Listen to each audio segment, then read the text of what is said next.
Comienza el DOCAT, la doctrina social de la Iglesia Católica para jóvenes, comentada por el obispo Monseñor José Ignacio Munilla.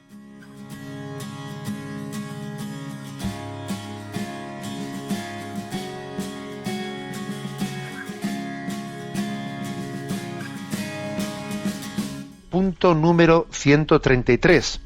Dice así: ¿qué significa concretamente políticas familiares según el principio de subsidiariedad? Y dice, por ejemplo, en virtud del principio de subsidiariedad, un Estado no puede arrebatar a los padres la tarea de la educación de los hijos, pues esta es una función suya por derecho, sino que ha de darles las ayudas necesarias en función de las condiciones de vida, de trabajo y de educación. Se trata aquí sobre todo de garantizar una auténtica libertad de elección, lo que en el caso concreto de la estructuración de las relaciones parentales se ha de hacer considerando el reparto del trabajo familiar y de los bienes. Otra de las funciones relevantes de la familia, la formación y la educación de los hijos, no puede ser sustituida ni por guarderías o escuelas, ni por otras agrupaciones sociales. Estas instituciones, en cambio, sí que pueden suponer una ayuda y un complemento útil a la labor educativa de los padres.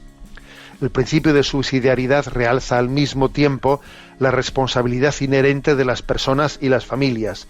Esto quiere decir que las familias, además de apoyarse en instituciones políticas y sociales, pueden y deben involucrarse y asociarse también entre sí para proteger y garantizar sus propios derechos. Bueno, un punto que quiere, digamos, decir, bueno, vamos a poner aquí algunos ejemplos concretos, ¿no? Dice del principio de subsidiariedad. Digamos, las administraciones políticas tienen el reto de, para con la familia, especialmente para con toda la sociedad, pero especialmente para con la familia, respetar el principio de subsidiariedad. Es decir, ayudar a las familias a desarrollar su labor, no pretender sustituirlas indebidamente y, sobre todo, no decidir por ellas. ¿No? Y ojo, para que esto, porque también a veces una culpa no pequeña de que el principio de subsidiariedad no sea respetado, no solo es la culpa de las administraciones públicas que se entrometen, sino también a veces la culpa la tenemos nosotros, que, bueno, pues caemos en la comodidad de que las cosas nos las den hechas, que me lo den todo hecho y así pues yo no tengo que estar presente, no tengo que preocuparme, no tengo que, sino que me lo den todo hecho, en esa especie de estado del bienestar que llega un poco, digamos, a adormecernos y, bueno, pues que es anulador al final, por el efecto práctico que genera, anulador del principio de subsidiariedad, ¿no? Entonces, ejemplos concretos, pues muchísimos, ¿no? Aquí, por ejemplo, dice la importancia de garantizar una auténtica libertad de elección de los centros, del tipo de educación que se quiere dar a los hijos. Garantizar la libertad de elección. ¿Por qué las administraciones tienen que poner tantas trabas para que los padres elijan los colegios que quieran elegir para sus hijos? A ver, ¿por qué? ¿Por qué? Por ejemplo, ¿por qué cuando se habla de la posibilidad de establecer el cheque escolar, que pues enseguida se acusa de que eso es un principio del neoliberalismo? No es verdad. Podría aplicarse mal, pero el cheque escolar también se podría aplicar bien. A ver, el cheque escolar pues es el que cada ciudadano reciba del Estado. Mire, esto es lo que los impuestos han recogido de lo que los ciudadanos han dado para la educación de los hijos. Esto es lo que corresponde por ciudadano. Ahora coge usted este cheque y lleve usted a su hijo al centro que considere necesario. Obviamente, para que el cheque escolar no sea ocasión de un principio neoliberal que no tenga en cuenta las circunstancias de cada uno, el principio del cheque escolar es completamente compatible con que luego existan becas de apoyo a las familias que tengan menos ingresos y por lo tanto puedan compensar su dificultad de acceso a un sitio en el que le gustaría ir, pero allí es más caro y no puede llegar. Claro, para eso está después, ¿no? El sistema de becas para compensar las cosas. Pero claro, el sistema del cheque escolar es un sistema de absoluto respeto al principio de libre elección. A diferencia de un sistema actual en el que tú no puedes ir directamente ni siquiera al colegio, tienes que ir a una administración pública, la cual administración pública te dice a qué sitio te permite. No, a ese colegio no puedes ir porque además como no vives cerca, no te vamos a permitir matricularte en ese colegio, porque como tú vives más lejos, tú tienes que elegir otro colegio que esté más cerca de donde tú vives. ¿Por qué? ¿Quién es usted para decirme a mí? Y si yo, por adecuación con el tipo de educación, quiero llevar a mi hijo a un sitio que está más lejos, ¿quién es usted para decirme a mí? No, usted tiene que ir, porque además como hay plazas libres en el que está más cerca de su casa, pero ¿qué intervencionismo es ese? ¿Pero qué intervencionismo es ese? Por poner un ejemplo concreto, ¿no? O fijaros el debate que ha existido en torno pues al tema de que si educación diferenciada y sentencias incluso de los tribunales, algunos en favor, en contra. Bueno, finalmente parece ser que los tribunales españoles, gracias a Dios, se han ido decantando en favor del derecho de los padres de poder elegir una educación diferenciada, quiere decir de colegios de niños y de niñas, ¿no? Que el Estado va a decir que eso es una educación segregada. Bueno, usted ya utiliza una palabra para hacerlo antipático. Si los padres han querido elegir una educación diferenciada o no, o si la eligen mixta, pues estupendo. Y si la eligen diferenciada, pues estupendo, porque los que tienen que elegirlo son los padres. ¿Quién es usted para decir lo que los padres pueden elegir o no elegir? ¿Y cómo un Estado puede pretender y decir, no, si usted la elige diferenciada, entonces no puede tener ayuda, no puede tener un concierto educativo? ¿Pero qué pasa, que el dinero es de usted o qué? Yo pensaba que ese dinero que usted dice que es de los contribuyentes, ¿no? ¿Usted cómo se arroga el derecho de decir, yo le doy el concierto económico a los colegios que yo quiera? Pero ¿cómo que yo quiera? ¿Quién es el que...? O sea, es un continuo intervencionismo que estamos continuamente padeciendo, detrás del cual hay algo inconfesable, que no se dice, pero que es obvio que está ahí, que es el que no se cree en el principio de subsidiariedad, el que no se cree verdaderamente pues que la familia sea la que tiene un derecho deber de la educación de sus hijos, ¿no? Entonces, la clave está en que la doctrina social de la Iglesia nos dice, ojo, los padres pueden y deben de involucrarse. Y repito con el deben, porque es muy cómodo que otros decidan por nosotros. En vez de meterme pues en el APA de los profesores, en vez de involucrarme, en vez de asistir a reuniones, en vez de meterme en asociaciones de padres, en vez de involucrarme, ¿no? Es mucho más cómodo tumbarse en el sillón y luego quejarme de los políticos. Ojo, que no solamente pueden, deben de involucrarse. Termina aquí este punto del DOCAT, termina con una cita de la Declaración Universal de los Derechos Humanos. Ojo, artículo 16, sección 3. Fijaros lo que dice la Declaración Universal de los Derechos Humanos. Dice, la familia es el elemento natural y fundamental de la sociedad y tiene derecho a la protección del Estado y de la sociedad. Dice protección, dice protección, no dice sustitución, ¿no? O sea, ese es un reconocimiento del principio de subsidiariedad que, claro, como está en la Declaración Universal de Derechos Humanos de 1948, estoy convencido de que si eso tuviese que formularse hoy en día, ya les costaría escribir esto, porque en el paso de las décadas ha habido un continuo avance del intervencionismo, cada vez hay más Estado y menos sociedad, y claro, pues el principio de subsidiariedad corre gravísimo peligro y las familias pues corren peligro de ser subsumidas, ¿no?, por ese intervencionismo progresivo.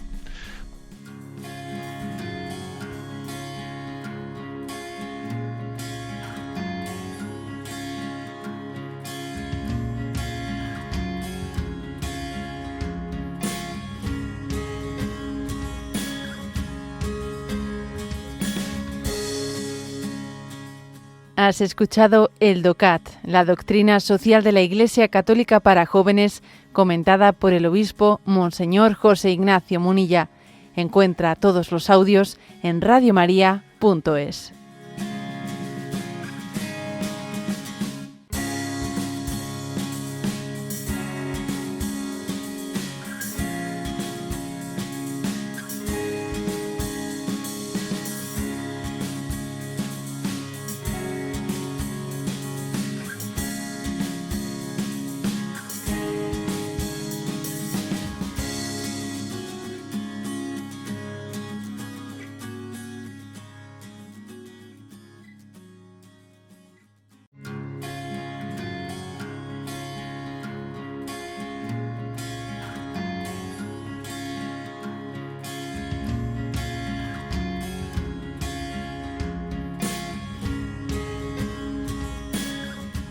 Comienza el DOCAT, la doctrina social de la Iglesia Católica para jóvenes, comentada por el obispo Monseñor José Ignacio Munilla.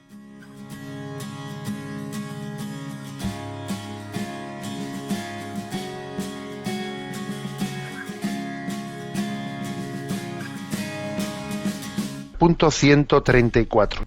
¿Qué significa para el hombre el trabajo? Y responde: para muchos es una suerte poder trabajar. Tener trabajo o poder hacer algo para sí mismos y para los demás. Estar desempleado o no ser útil arrebata al ser humano su dignidad.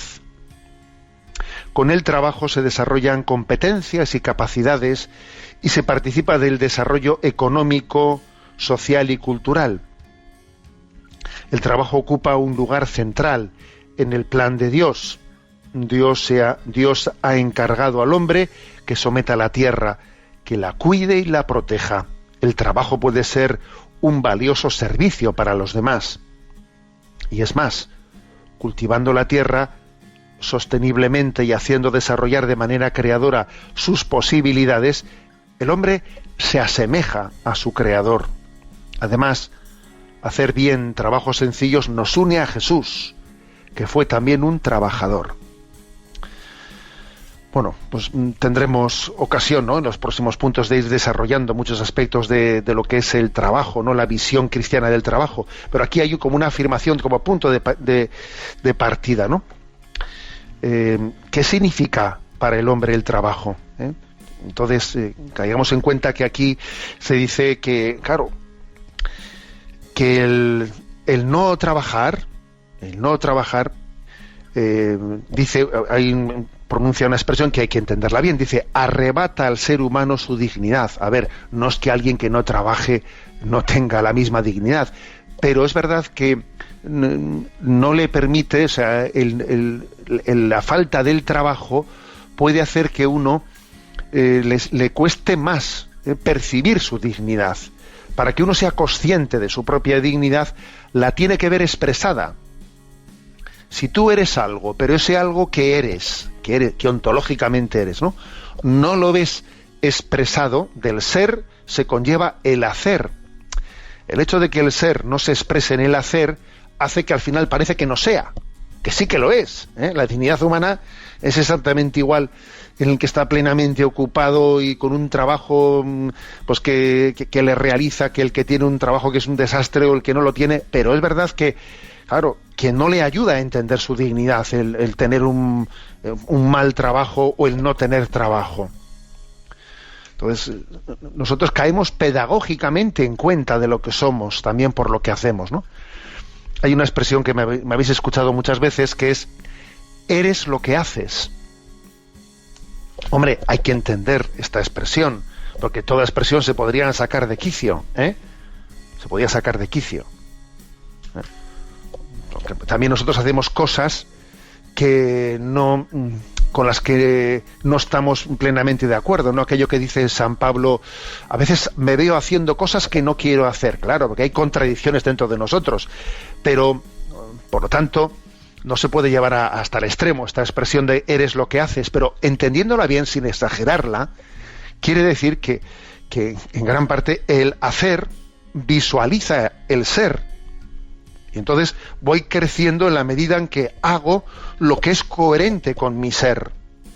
Y me ayuda a ir cayendo en cuenta, ¿no?, de los dones que Dios me ha dado. Entonces es llamativo como en Génesis 1:28 dice, Dios manda el trabajo, ¿no? Creced, someted la tierra, ¿no? Colaborad con Dios en la creación. O sea, Dios ha querido que su creación sea inconclusa para que el hombre se realice pues, colaborando con Dios, ¿no? Y así se asemeja a su creador. Se asemeja a su creador y dice al mismo tiempo que se une humildemente a Jesús, que fue un trabajador. A ver, Jesús fue un trabajador. Fue un trabajador y nosotros nos asemejamos a Jesús. Hay aquí una cita de San José María Escrivá, que dentro de las distintas corrientes de espiritualidad pues se caracteriza, ¿no? Pues por haber subrayado especialmente la dignidad del trabajo como camino de santificación, que dice, ¿no? Dice: el trabajo, todo trabajo, es testimonio de la dignidad del hombre, de su dominio sobre la creación. Es ocasión de desarrollo de la propia personalidad. Es vínculo de unión con los demás seres, fuente de recursos para sostener a la propia familia, medio de contribuir a la mejora de la sociedad en la que se vive y al progreso de toda la humanidad. Porque, a ver, yo como si Jesús nos dijo que amemos al prójimo y que sirvamos al prójimo, a ver, una manera de amar, de expresar ese amor al prójimo es trabajar bien, hacer las cosas para servir al prójimo. Porque uno podría trabajar haciendo de su trabajo meramente una búsqueda de mis intereses, a lo mío, o puede pensar su trabajo en decir, a ver cómo sirvo a los demás, a ver cómo pongo mis cualidades al servicio de los demás. Claro, es una perspectiva muy importante esta. Si yo voy a ver mi trabajo únicamente a ver cómo saco mi provecho de aquí. A mí lo que me interesa es meterme en el bolsillo determinados billetes, ¿no? A ver, claro que necesitaremos el dinero, pero no debe de ser el servicio a los demás, el hacer bien las cosas al servicio a los demás, ¿no? El que sea el motor del trabajo, colaborar con Dios en la tarea de la creación, poner mis cualidades al servicio de los demás. Claro, y de esa manera, decía que en el hacer se expresa el ser, que es la dignidad con la que Dios nos ha creado. Y por último, pues voy a mentar aquí un proverbio chino que nos propone este punto del DOCAT, que es muy gracioso, pero que es muy luminoso, un proverbio chino que yo no conocía. Dice: escoge un trabajo que ames y no tendrás que trabajar ni un día más. Dice el proverbio. Bueno, pues lógicamente también aquí hay que cogerlo en su no hacer de este texto pues un todo. Siempre toda expresión tiene sus matices, pero bueno, lógicamente de aquí claro que se puede aprender mucho. Escoge un trabajo que ames y no tendrás que trabajar ni un día más. Se refiere a que es el amor el que hace que el trabajo pues no se viva de una manera mortificadora. Ahora yo le haría un matiz al proverbio chino. El proverbio chino dice: escoge un trabajo que ames. Yo le diría al revés: ama tu trabajo. Porque claro, no siempre se puede escoger el trabajo que amas, pero sí, siempre se puede amar el trabajo que te ha correspondido. Y entonces no tendrás que trabajar ni un día más. O permítame, señor proverbio chino, que le diga: o dejaremos de vivir el trabajo como una especie de peso del cual tengo que liberarme, y lo veremos como un don y una bendición de Dios. Por eso nos ponemos en diálogo con el proverbio chino y podemos sacar consecuencias muy interesantes, pero lo desarrollaremos en los siguientes puntos.